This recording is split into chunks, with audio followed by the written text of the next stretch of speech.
আজকে এই মঞ্চ থেকে আমরা ঘোষণা দিতে চাই, জাতীয় ছাত্র শক্তি রাজপথের অগ্নিগর্ভ থেকে উত্থান। এই জাতীয় ছাত্র শক্তি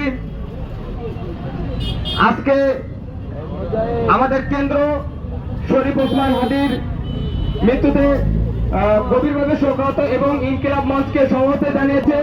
আজকে আমরা জাতীয় ছাত্র শক্তি সাতক্ষীরা জেলা থেকেও সেই ইনকিলাব মঞ্চের আন্দোলনকে আমরা সমবেত জানাচ্ছি। জাতীয় ছাত্র শক্তি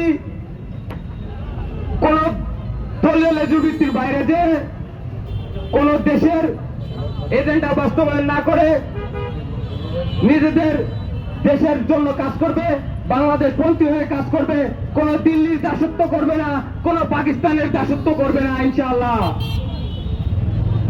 সবাইকে জাতীয় ছাত্র শক্তির পক্ষ থেকে শুভেচ্ছা জানিয়ে আমি আমার কথা শেষ করছি। ধন্যবাদ।